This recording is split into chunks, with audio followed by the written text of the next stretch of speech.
Okay, so this is a bit of a smaller video, just something I felt like talking about. The Sonic Central presentation occurred, and look, if you liked it, good for you, very nice and all that. But for me, man, what a disappointment. So the big points to this were Sonic Colors Ultimate, Sonic Colors Rise of the Wisps, Sonic Prime, Sonic Origins, and the new 3D Sonic game coming out next year. There's also a few other small things that, you know what, why not, let's get those out of the way first. The first thing they showed off was this orchestra that was happening for the Summer Game Fest that'll play a bunch of different Sonic music. Crush 40 will be there. I think it was a good announcement to open up the presentation with, and I'll definitely want to check this out. Then there's also some crossover stuff. There's a Sonic costume for this Tokyo 2020 game. Not my thing, it doesn't seem like there's that much in this game that I couldn't experience in the Mario and Sonic Olympics on Switch. I guess for people who want a more realistic take, and I mean, it doesn't look like a bad game, it's just not for me. Then there's 2 Point Hospital, which actually sampled a bit of from Xbox Game Pass, and it was a fun little game, enough to where I'd consider picking it up.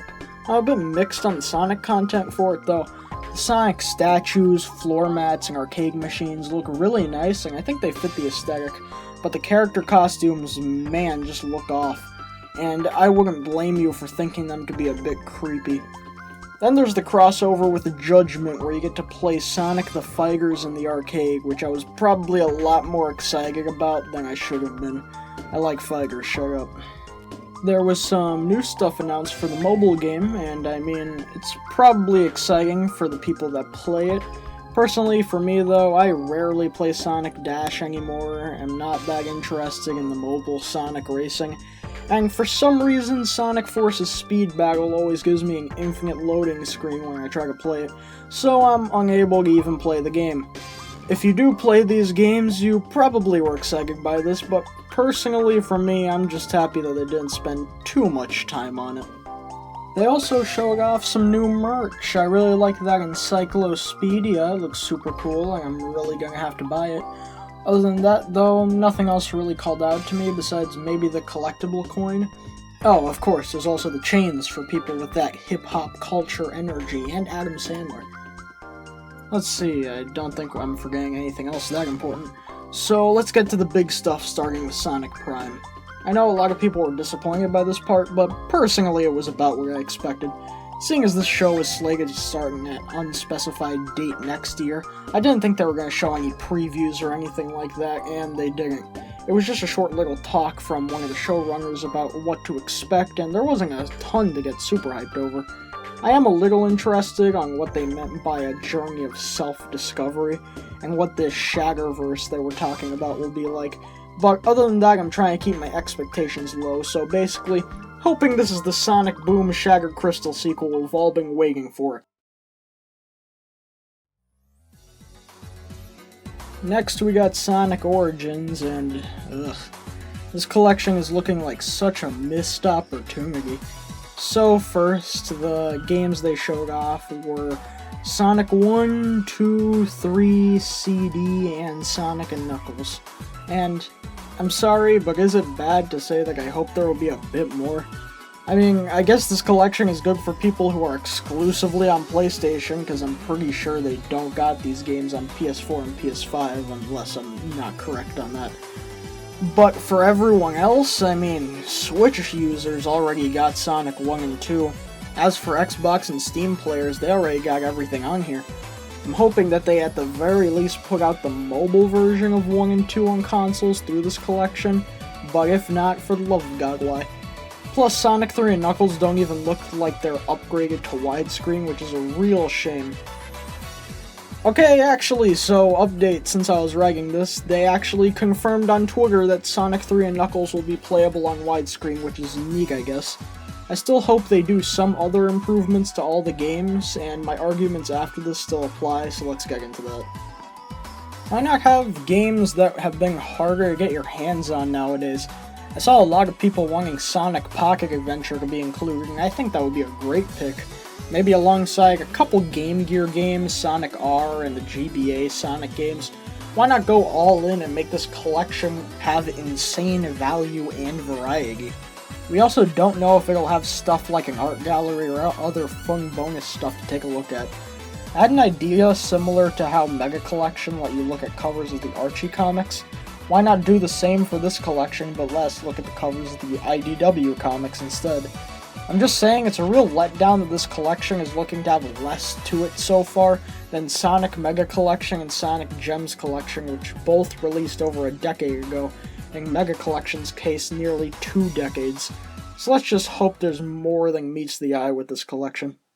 Then there's seemingly the biggest announcements. 2021 is the new 2010 apparently, so we're going to talk a lot about Sonic Colors. At first I actually wondered why out of the 3 Boost games, Colors was chosen, and then I got off of Twitter and realized, yeah, that's probably why. Still, on a personal level, I would have preferred Generations, but Colors definitely makes sense, and I still really enjoy it, so I don't have any problems there. Anyway, as I imagine it was for a lot of people, this is the reveal that surprised me the least, since the damn game's been pretty much all but confirmed for a while now. However, what I was surprised by was how the game looked. I remember seeing flashes of gameplay in the trailer and thinking, that looks kinda weird for some reason. And then I started looking at screenshots people were posting on Twitter and was like, dear God. Like, honestly, what happened here?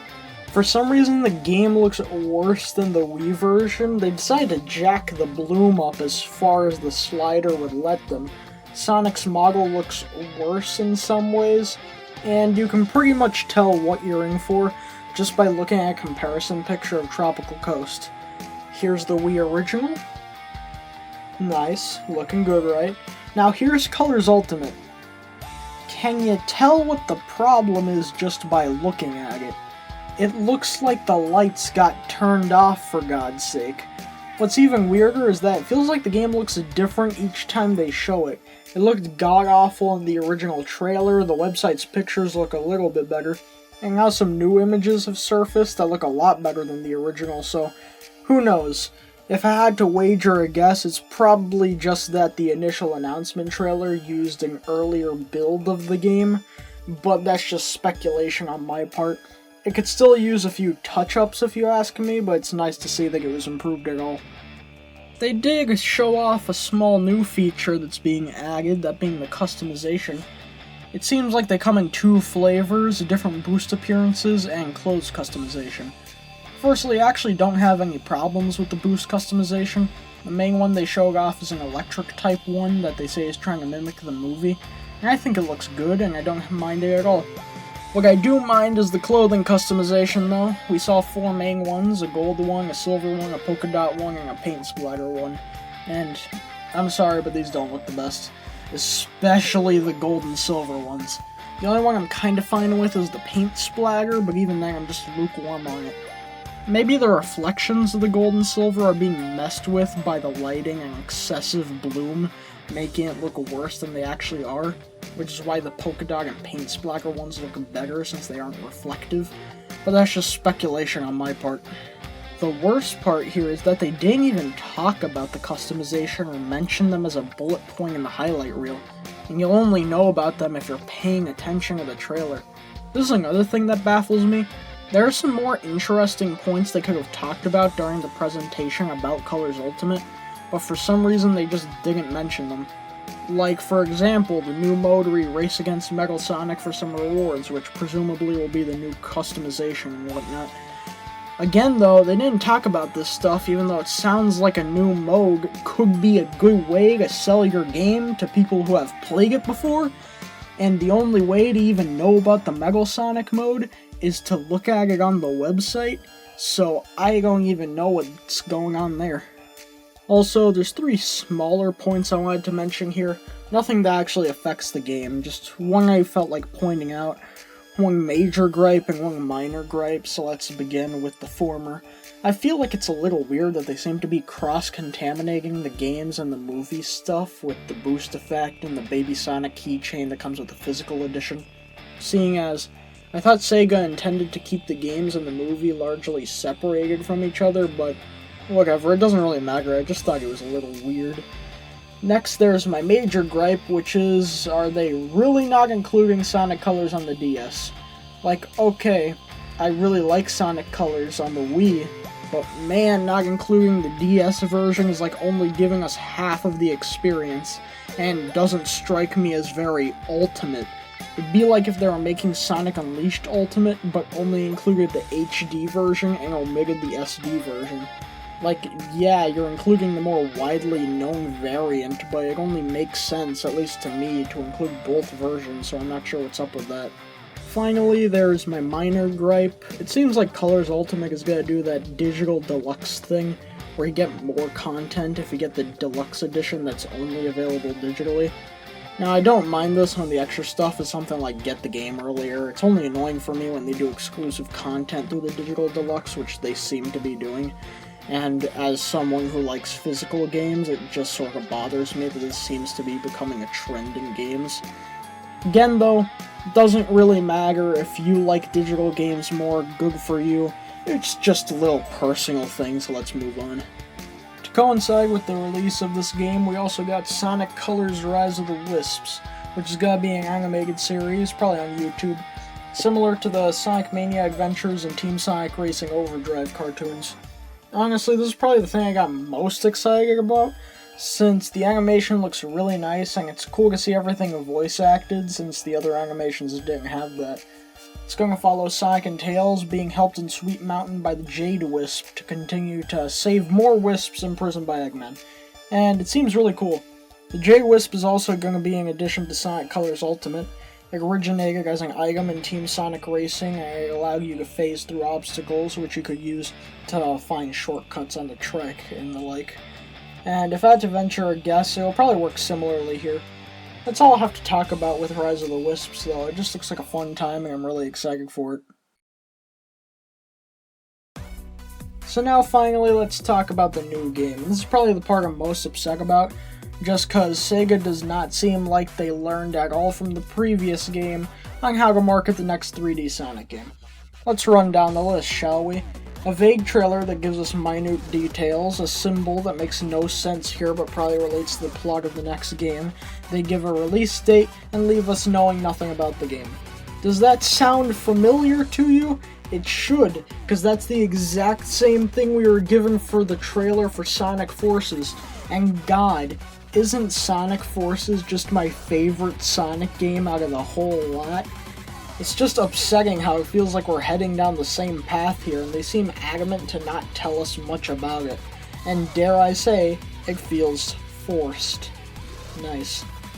Now, there has been a leak floating around that may or may not be real, stating that this game will be an open-world game with segments of gameplay similar to Unleashed in Generations, and honestly, running across a large landscape to bolster your speed while also getting the solid gameplay that Unleashed in Generations had sounds amazing in concept, but honestly I wouldn't get my hopes up, because despite how good it sounds, the execution is what matters here, and we don't have any little pieces of gameplay to go off of, and on top of that, I'm not even sure if Sega would be able to handle a project that sounds this ambitious without messing it up, but who knows.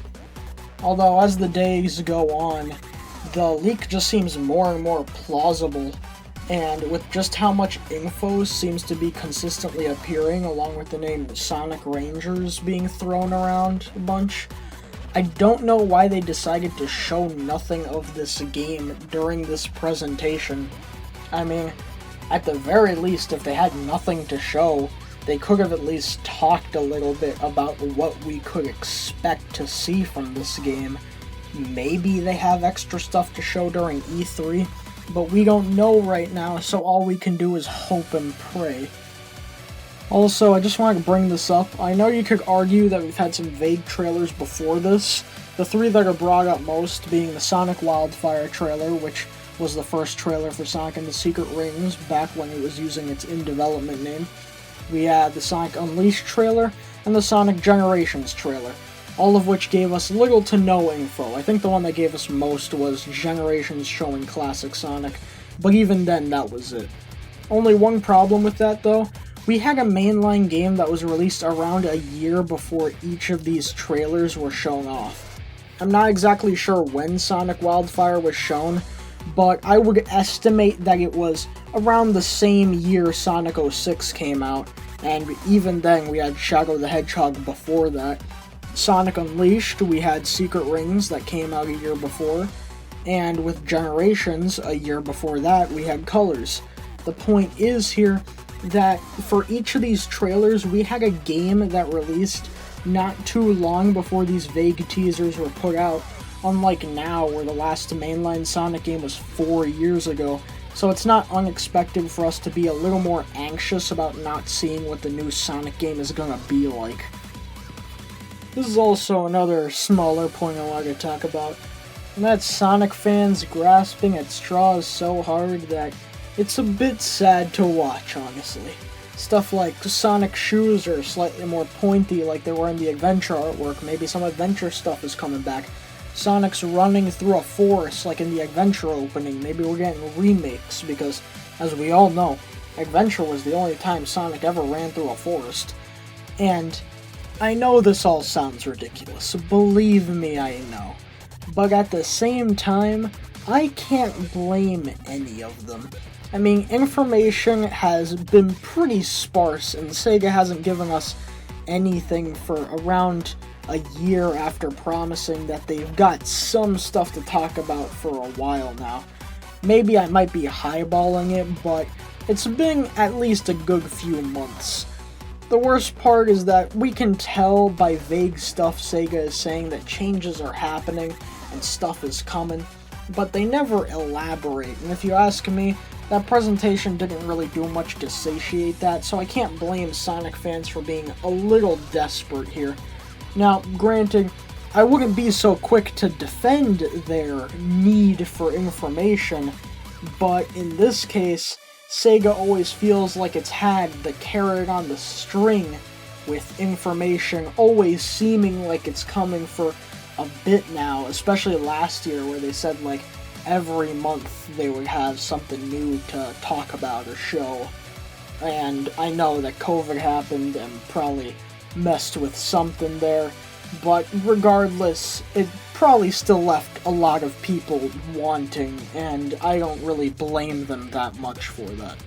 Furthermore, I know I just took the piss out of the Sonic community a tiny bit there, but please don't harass people over this. If you didn't like the presentation, don't yell at people who did. We shouldn't be going at each other's throats about our opinions.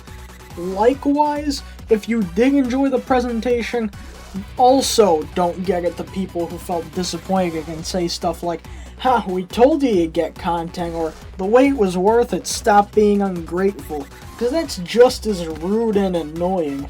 At the end of the day, guys, this is just a presentation about a funny blue video game animal. We shouldn't be taking this to any extremes. And I feel like discussing our positive or negative opinions on this stuff in a calm manner helps facilitate a better gaming community. Besides, who knows, they might have more stuff to show off at E3, and this was just a taste of what to expect.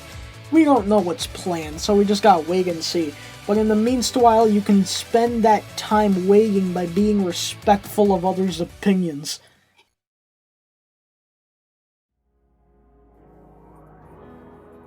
As for me, well, you have to understand, I'm a complete moron, so I'm probably gonna buy all these anyway.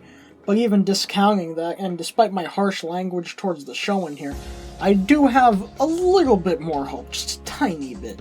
And I am excited to see what comes of the future. A lot of other people have been feeling it, and I do too. It feels like we're entering a new era of Sonic. Whether that's a good or bad thing, we'll just have to wait and see, because who knows at this point. Regardless though, let's not get our expectations too high. I personally am in the camp of cautiously optimistic. With that, I think I've talked about all I feel like talking about. So that concludes this video. I'm not sure if this will become a normal thing I do. Honestly, I just felt like talking about what I thought of the Sonic presentation. Normal game reviews will resume after this, and I already have another one that's got some work done on it, so I hope you look forward to that. In any case, have a good day, and I will see you all later. Take care.